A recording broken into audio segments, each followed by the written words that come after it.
request Madam Vandana Banga to help us, to advise us how we can make things better. I'll just introduce Ms. Banga first.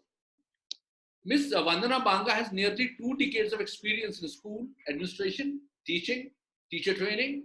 She has served several reputed schools in a number of leadership roles.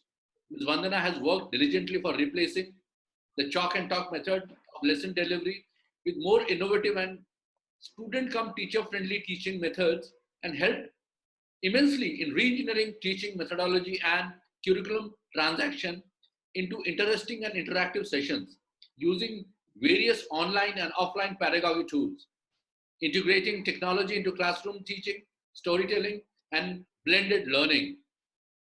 I think Vandana is a very appropriate person for today. Yeah, Vandana. Miss Vandana, because of this medical emergency, COVID, can we really reimagine the education and teach our kids? First of all, thank you so much, sir, for creating this platform.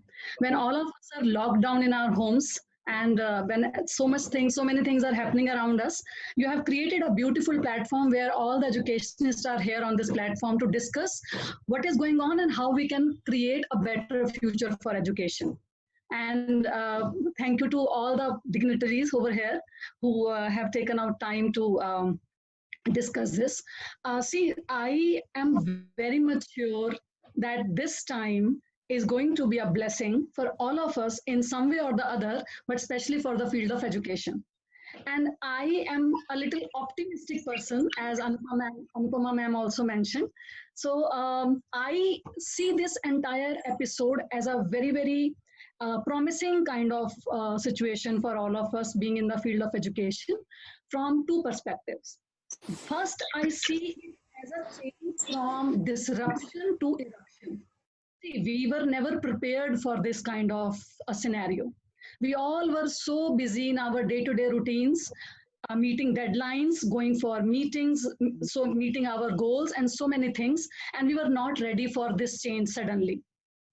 But I can see this disruption changing into an eruption of new teachers who are working harder than ever, eruption of students who are more of independent learners now. I can see a clear focus on skills than grades. See, we all were running for marks, for grades, for in our day-to-day routine, taking classes and so many things. We are still doing that, but there's a shift in the focus. I can see new pedagogies being involved. I can see new organizations which have come forward to help teachers, to help students. I can see eruption of new school leaders who are ready to embrace this change beautifully and in a more mature way. So I'm very positive that the way I'm seeing so many school leaders, teachers involving themselves into making teaching learning process a better one, using a number of tools like, for example, flipped learning, project-based learning. There's a more focus on student-led learning. Teachers are using this time more on doing some research than they were using all this time in corrections and grading. I'm not saying that process, that grading and all these things are not important, but they were. But sometimes, it happens that we are so involved in our day-to-day work, in our day-to-day routine, that we sometimes forget our big goal for which we have turned into educationists. So I think this is the time where most of us are using this time in a better way. I'm not saying that, I'll say that there are many, there's a large scope, there's a huge scope to improve also. There are few things which are not going as we expected them. I understand. But still, if we see it from an optimistic point of view, there are good and better things which are happening. So this was first change I can see in the field of education, that from disruption we have very beautifully evolved into eruption of new skills, new individuals, new teachers, new students, and new school system. The second is that our focus has changed from urgency or from being urgent to focusing on things which are important. as I just mentioned, our most of our focus when we are in our education field is on things which are urgent, sudden meetings, sudden visitors in the school, sudden guests, a sudden change in the timetables. But we forget what is most important thing. The most important, like the part of an education system is the child. And I'm not saying that the teachers are not doing that, but the point is that I have myself have been a teacher for 20 long years, and now working with teachers, facilitating teachers is what my passion is. But I can see I am taking a lot of webinars these days, and the teachers are coming on their own to me that they want to attend these webinars, they want to focus on their professional development, they want to focus on their own skill, they want to enhance themselves.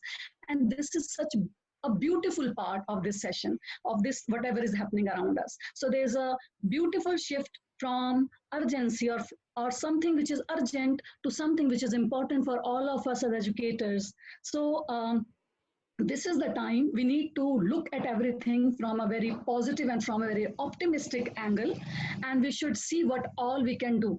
I keep on having so many online meetings with a number of school owners with whom I am a consultant, and they are so positive. They are right now they are using this time to plan remedial classes. That as soon as the school opens in the month of September, let's start planning for the remedial classes. That if a child is left out by mistake also in these online sessions, what we can do for those parents, what we can do for those children, how we can enhance, how we can help our teachers to grow more, to be more skillful, so that when children come after this phase, how they can be helped more. And the last thing which I will like to confine everything to one thing, that as a nation we are growing, we are evolving. See, we all have come united. We all now, there's no bars of, no walls of religion, sex, creed, nothing. We all are Indians right now, and we are focusing on this problem. We are united so that how uh, we can face this problem and we can emerge out as winners. And there are so many organizations who are not in the field of education, who are not related to a field of education, but still they have come forward to help all of us. So I can see a lot of positivity and lot of positive things happening. I'm not saying everything is so nice and good. There are so many challenges also, but I think if we have that positive outlook and if we have that growth mindset in our heads going on right every time, we can definitely, and I'm very sure we can definitely take charge of this situation and we can emerge out as winners for sure.